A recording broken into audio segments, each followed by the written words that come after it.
successful damage repair. Tiki-Tiki and Nestle.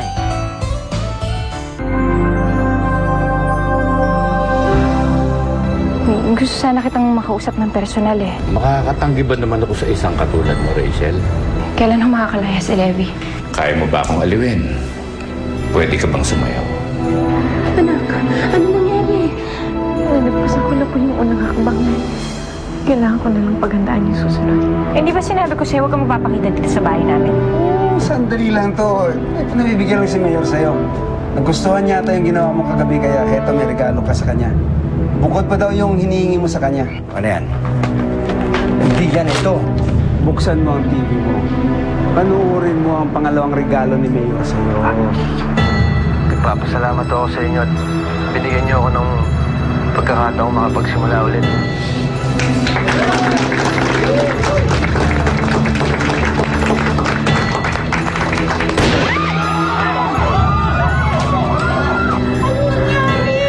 Nay, si Levi, Nay! Pagpiestahan niyo na yan.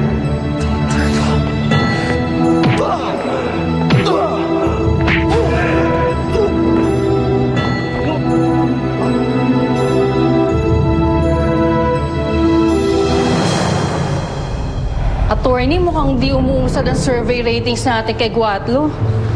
Baka mas tumaas pa ang favorable rating sa kanya dahil pa dun sa pagbitaw niya ng charges laban dun sa kliyente niyo. Ano bang gagawin natin, attorney?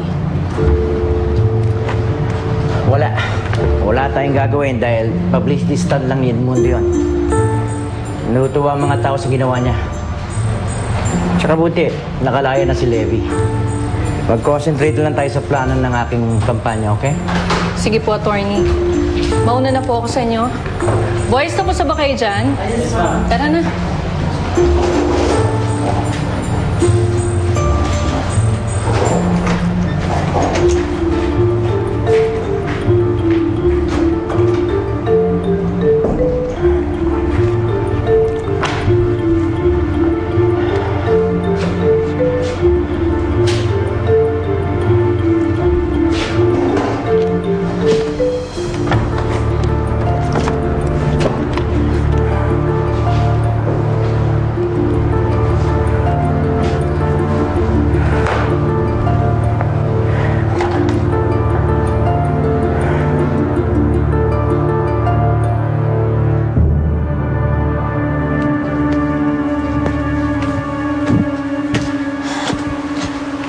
Aling Anita?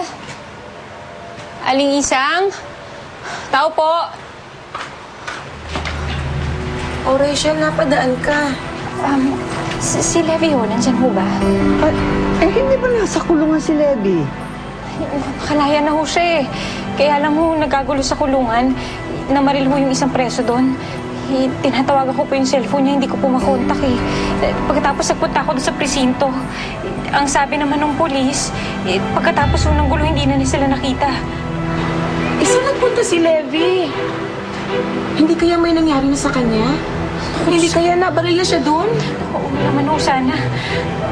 Rachel, mabuti pa siguro umuwi ka na muna. At baka bukas bumalik na si Levi. Sige po. Salamat po. Oo. Maghahanap pa rin po ako ngayon. Sige po. Nay? Sandala lang.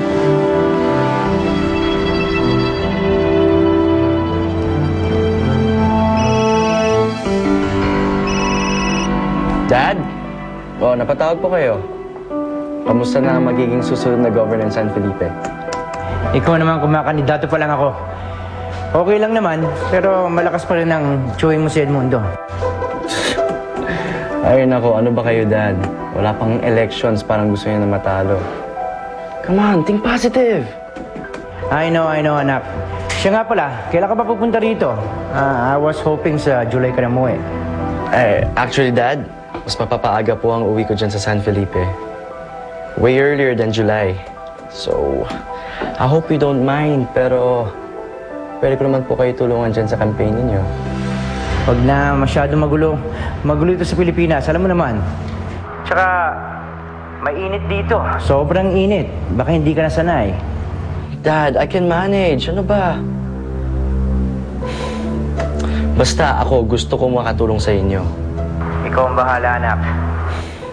Tsaka na-miss ko na rin po kayo, Dad eh. Basta pag uwi ko dyan, I might stay longer or baka hindi na po ako bumalik dito. Gusto ko na rin po kayo makasama na matagal, Dad eh.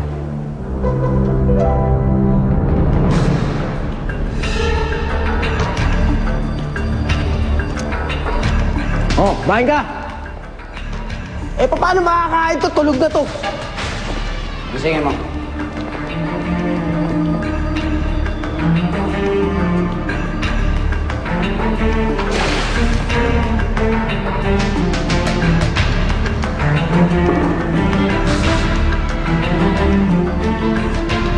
Kalakas ka.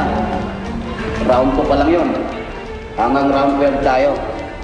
May 10 ka pang natitira.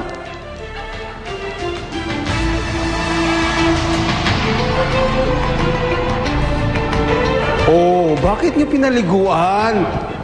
Grabe naman Ayaw kayo. magising, boss eh. Ayan, ano? Tutuluyan ko na. Ha? Wag.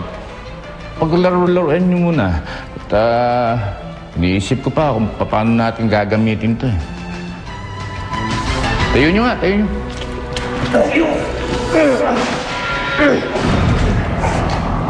Si Ompong. Ompong! Tom! Ompong! Sampulan mo nga ako paano yung ginagawa niyo. Ayun ganito.